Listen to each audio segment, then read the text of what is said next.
ఎందుకయ్యాడు హృదయానుసారుడు? దేవుడు ఏదైతే చెబుతాడో అది మాత్రమే దావీదు చేస్తాడు. దేవుడు ఏది చేయమంటే దాన్ని చేయడానికి ఇష్టపడ్డాడు కనుక దావీదు ఎవడంటే నా హృదయానుసారుడు. దావీదు ఒక్కడే హృదయానుసారుడుగా ఉండటానికి ఇష్టపడటమే దేవుడికి ఇష్టమా? మన అందరం కూడా అలా ఉండాలని కోరుకుంటున్నాడు. ఎందుకు దావీదును మనకి చూపిస్తున్నాడంటే, ఇతను హృదయానుసారంగా ఉన్నప్పుడు మీరెందుకు ఉండలేరు? ఇతను ఉన్నాడు కదా, మీలాంటి మనిషే కదా. ఒకప్పుడు ఇతను గొర్రెల కాపరి కదా. అలాంటి వ్యక్తి మీలాగా ఒక తల్లి గర్భంలో నుంచి వచ్చినోడే కదా. మీలాగా సాధక బాధకాలు తెలిసినోడే, మీలాగా పొరపాట్లు చేస్తున్నాడే కదా.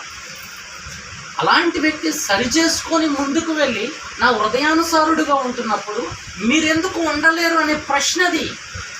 దావీదు హృదయానుసారుడు అని అనుకుంటున్నామే కానీ అది మనకు ఒక ప్రశ్న. ఒక వ్యక్తికి మంచి మార్కులు వచ్చినప్పుడు తల్లిదండ్రులు రై వాడికి అన్ని వచ్చినాయి నీకు రాదేంట్రా ప్రశ్న. ఆ పిల్లగాడు చూడు అంత బాగా చదువుకుంటున్నాడు, మన పిల్లగాడికి అది ప్రశ్న. అలాగనే దావీదు హృదయానుసారుడు అంటే ఆ మాట చదువుతున్న ప్రతిదీ మీకు నాకు ప్రశ్న. మనం ఎందుకు ఉండొద్దు అలాగా? మనం ఎందుకు ఉండలేకపోతున్నాం అలాగా? మనలాంటిది వాడే కదా, మన అన్నయ్యే కదా దావీదు. అలాంటి దావీదు ఉన్నప్పుడు నేను ఎందుకు ఉండలేకపోతున్నా అనేటువంటి ప్రశ్న మనకి లేవనెత్తనప్పుడు మనం